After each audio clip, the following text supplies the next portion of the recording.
Começa agora um programa que traz tudo sobre o livro mais lido em todos os tempos. Apresentamos O Som do Livro.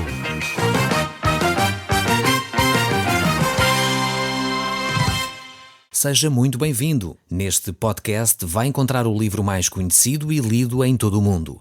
Vamos levá-lo numa viagem pela história da humanidade.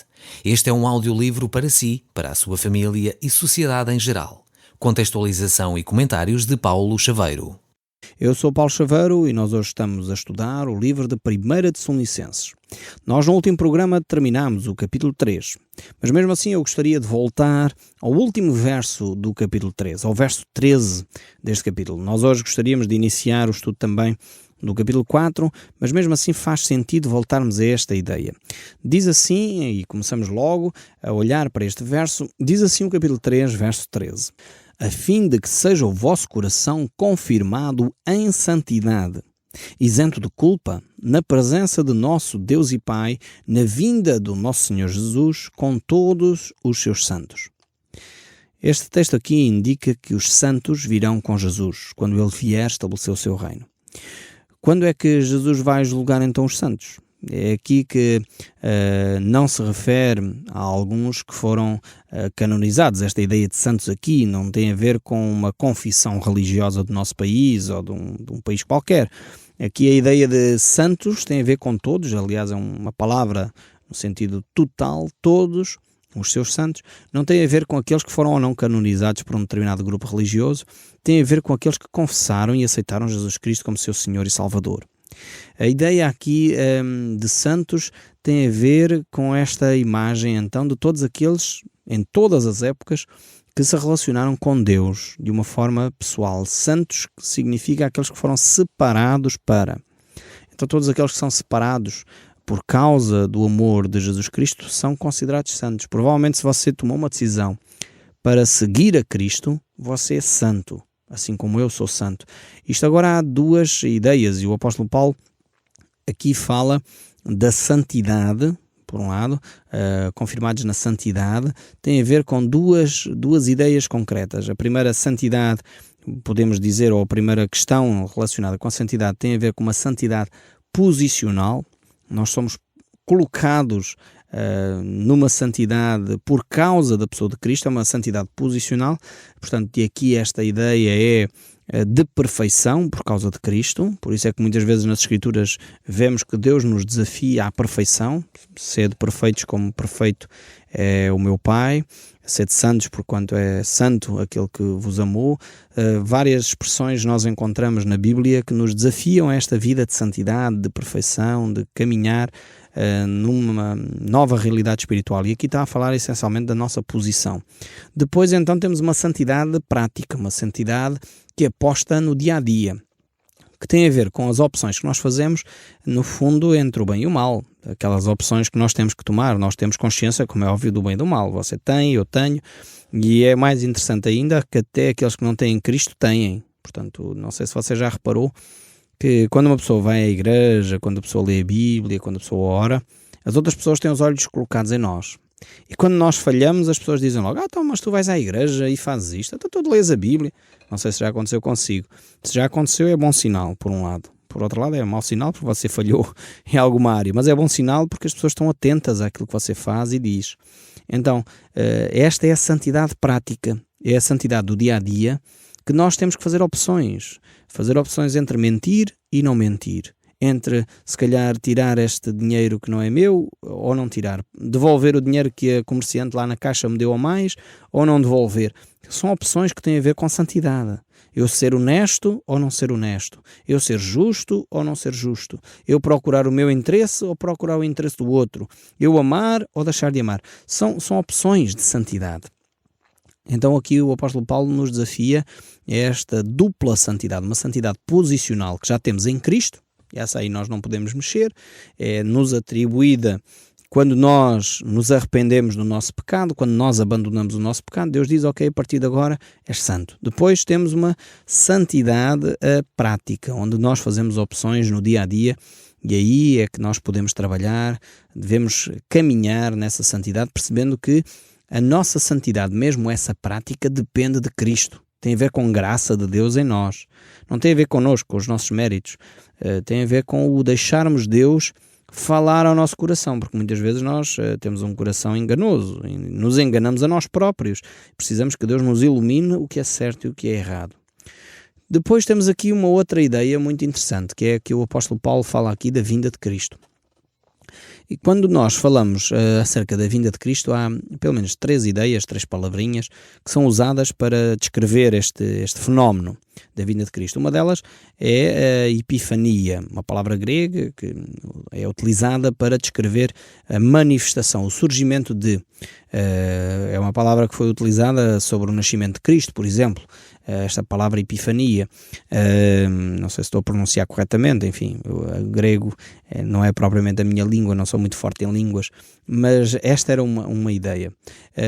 Também então foi usada quando Cristo vem buscar a sua igreja. Em alguns momentos é utilizada esta palavra, que traduzida para nós é a vinda de Cristo, ou a manifestação de, é utilizada esta palavra. Depois temos uma outra palavra que é apocalipsos, que deriva naturalmente depois para aquilo que nós temos o livro da Revelação, que é traduzido em português na maioria das Bíblias por o livro de Apocalipse, que fala acerca do final dos tempos, fala acerca desse momento final dos tempos. É uma outra palavrinha também usada. E depois temos uma outra, que é a palavra que é usada aqui, que é a palavra parúcia. São termos gregos que são usados, que são traduzidos então para o português, e que esta palavra significa estar presente, está presente, e aqui é traduzida pela vinda de Cristo. Em Filipenses capítulo 2, verso 12, esta mesma palavra é usada, e diz assim o texto bíblico: assim, pois, amados meus, como sempre obedecestes, não só na minha presença, na minha parúcia, poderíamos ler assim, porém, muito mais agora, na minha ausência, desenvolvei a vossa salvação com temor e tremor. O apóstolo Paulo está aqui a falar aos Filipenses, portanto, e ele usa esta mesma palavra para dizer minha presença. Aqui em Tessalónica, ele usa esta mesma palavra para falar acerca da vinda de Cristo. Ou seja, Cristo está presente com os seus santos. Cristo está relacionado com os seus santos. Então, são palavras que são necessárias nós entendermos para compreender estes 2 momentos da vinda de Cristo. Há 2 momentos onde Cristo vem nos ares e leva consigo a sua igreja, e onde Cristo vem à terra com os seus santos para estabelecer o seu reino aqui na terra, no meio concreto e físico onde nós habitamos. Mas continuando o texto bíblico, eu não queria dedicar muito tempo aqui a isto. Alguns vão pensar, mas como é que isto se relaciona com o meu dia-a-dia? Isto aqui são conceitos interessantes, são conceitos teológicos, mas como é que isto se relaciona com o meu dia-a-dia? E o apóstolo Paulo vai agora, no capítulo 4, tentar fazer esta relação, tentar nos mostrar como é que a questão da vinda de Cristo se relaciona com questões práticas, questões de vida, questões de termos uma vida em conformidade com estes princípios bíblicos fundamentais que nós estamos aqui a ver escritos no livro de 1 Tessalonicenses. Então diz assim: finalmente, irmãos, nós vos rogamos e exortamos no Senhor Jesus que, como de nós recebestes, quanto à maneira com que devias viver e agradar a Deus, e efetivamente estáis fazendo, continuais progredindo cada vez mais. Ou seja, à luz daquilo que nós estávamos a acabar de ver, ou seja, porque Cristo, a vinda de Cristo é breve, o apóstolo Paulo desafia então os crentes na igreja de Tessalónica a viver uma vida intensa.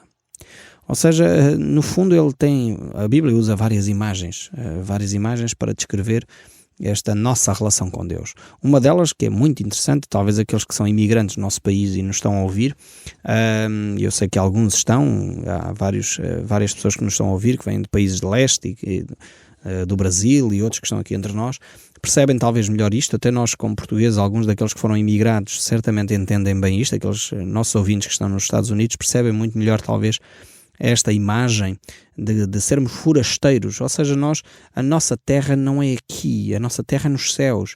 Então não vamos amealhar grandes tesouros aqui. Vamos trabalhar afincadamente para juntar alguma coisa para mandar para a nossa terra, para mandar para os nossos entes queridos, para mandar para aqueles que lá estão, onde nós vamos construir aí o nosso lar. Esta ideia, que é uma ideia fantástica para descrever a nossa peregrinação nesta terra. Nós não deveríamos estar agarrados às coisas materiais, porque a nossa terra efetivamente não é aqui. E, como eu disse, os imigrantes compreendem muito melhor esta ilustração porque eles vivem dessa maneira. Quando vêm para um país é para juntar dinheiro, é para trabalhar afincadamente, muitas vezes de sol a sol, às vezes cometem alguns exageros, que também temos que ajudá-los a perceber que se calhar a vida também pode ser um bocadinho mais tranquila, mas ao mesmo tempo o objetivo é juntar dinheiro para rapidamente voltar à terra natal. E Deus nos desafia a viver dessa forma aqui nesta terra, como peregrinos, como forasteiros, como alguém que está fora da sua própria terra. E o apóstolo Paulo desafia agora aqui os Tessalonicenses a viver dessa forma intensa porque a vinda de Cristo está para breve. E ele diz, e vocês têm vivido dessa forma. Ele elogia de facto porque os tessalónicos entenderam esta verdade. Então, como é que aquele conceito teológico que eu estive a falar ainda há pouco, há alguns minutos atrás, influencia o nosso caminhar?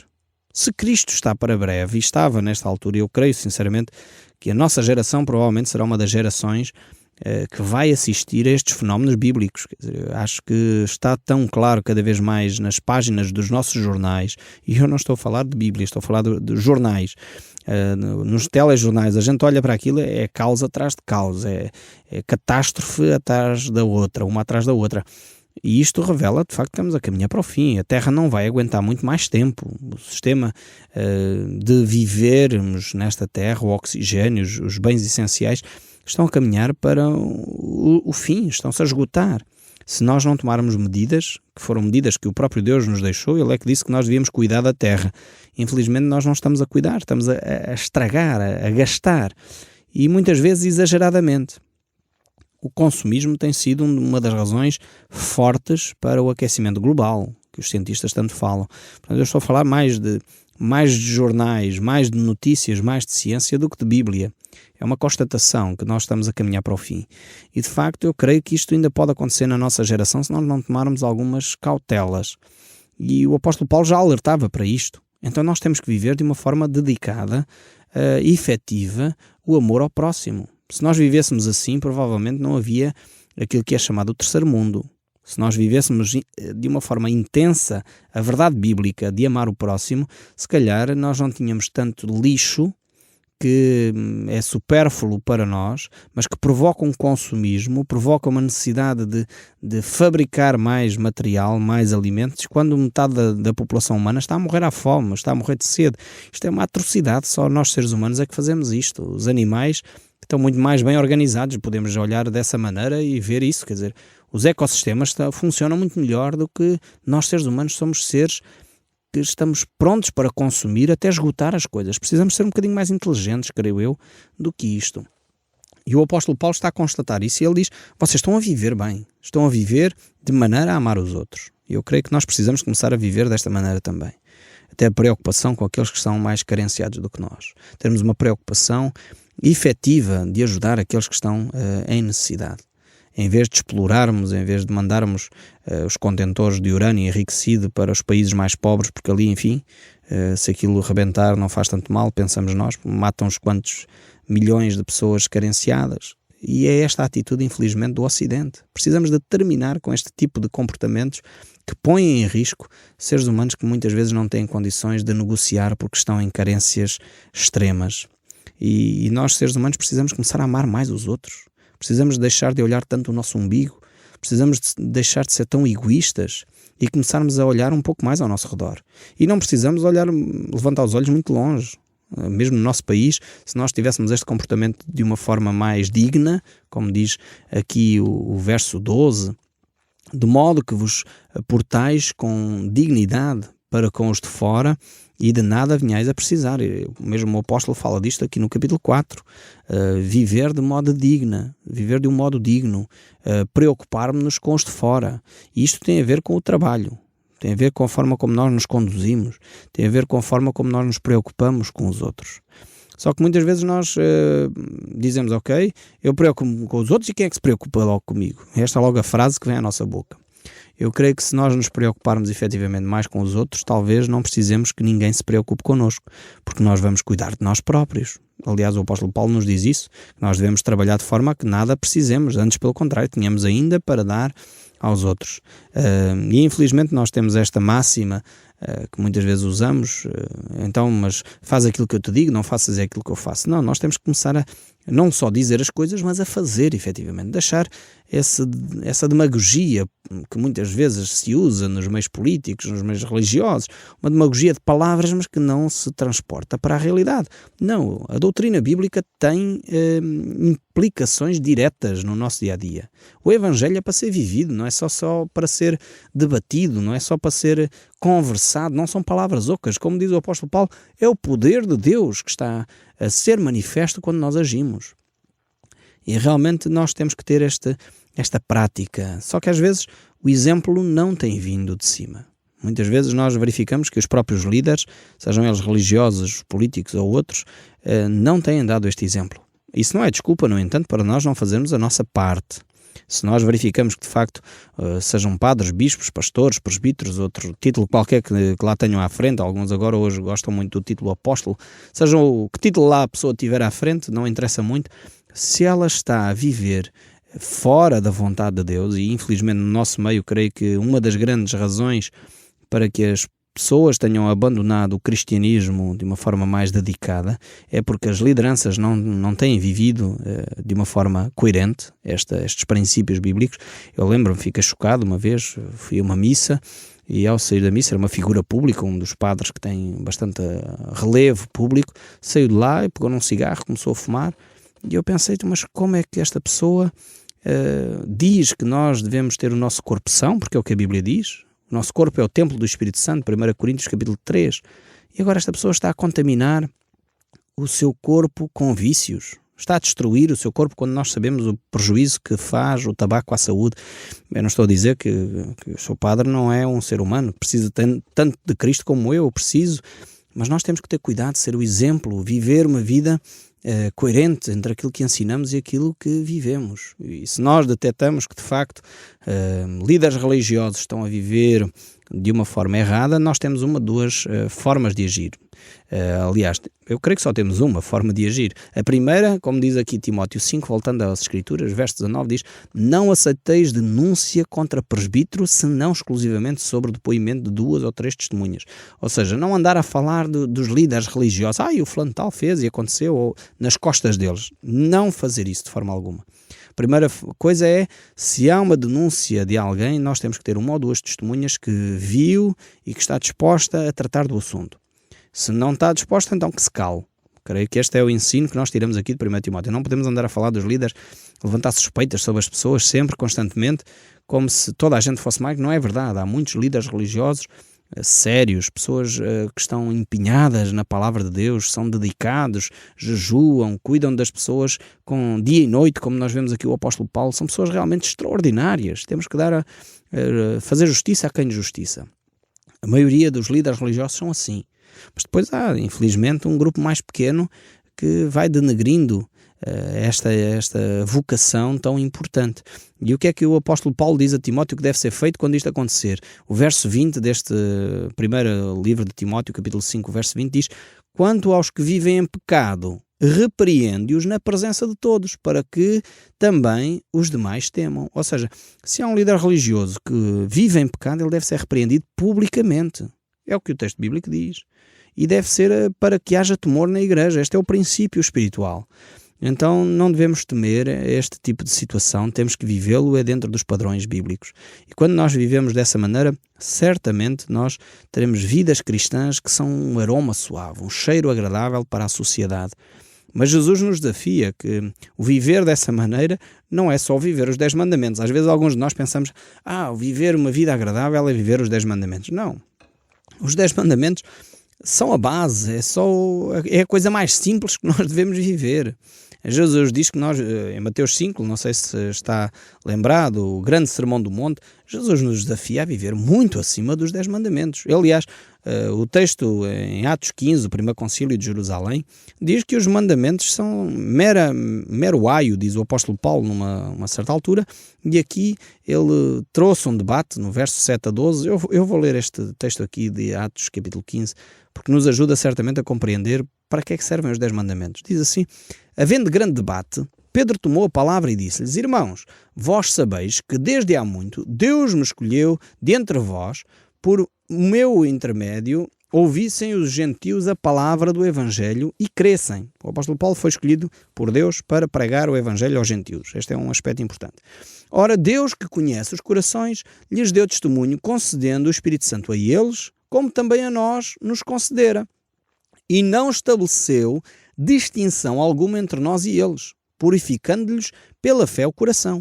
Agora, pois, porque tentais a Deus, pondo sobre a cerviz dos discípulos um jugo que nem nossos pais puderam suportar, nem nós. Mas cremos que fomos salvos pela graça do Senhor Jesus, como também aqueles o foram. Ou seja, os 10 mandamentos serviam como espelho para nós percebermos o nosso pecado e voltarmos-nos para Cristo. É o que o apóstolo Pedro está a dizer por outras razões.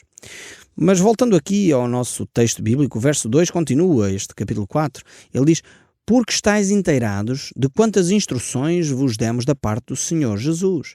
Pois esta é a vontade de Deus, a vossa santificação, que vos abstenhais da prostituição. Mais uma vez aqui temos esta ideia de santificação, esta palavra, de vivermos separados de. E parece que a questão sexual sempre vem desde muito cedo, porque nós seres humanos somos assim, fomos criados por Deus como seres sexuados. E então temos que viver com esta realidade. Agora não temos que vivê-la de uma forma a destruir aquilo que nós somos. E a prostituição mata-nos por dentro, mata a nossa alma. E infelizmente hoje isso está difundido de uma forma terrível.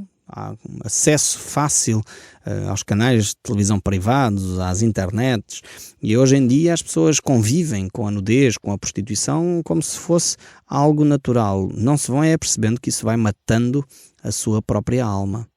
E o apóstolo Paulo traz aqui esta reflexão: vos abstenhais da prostituição, ou de outras práticas imorais. Ele diz no verso 5, não com o desejo de lascívia, como os gentios que não conhecem a Deus. E nós precisamos de começar a ter mais atenção à nossa vida. É preciso dizer com clareza, com todas as letras: foi Deus que criou o sexo. Foi Deus que criou a relação sexual para que ela aconteça no contexto da vida familiar, no contexto do casamento entre homem e mulher. Este é preciso dizer com todas as letras.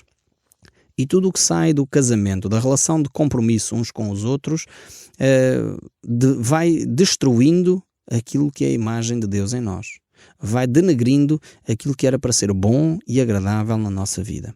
E foi isso que, infelizmente, o homem tem vindo a fazer, e aqui o apóstolo Paulo coloca-no dizendo: não, abstenham-se da prostituição, abstenham-se de práticas sexuais que são contrárias à vontade de Deus. O Som do Livro, uma produção da Rádio Transmundial de Portugal.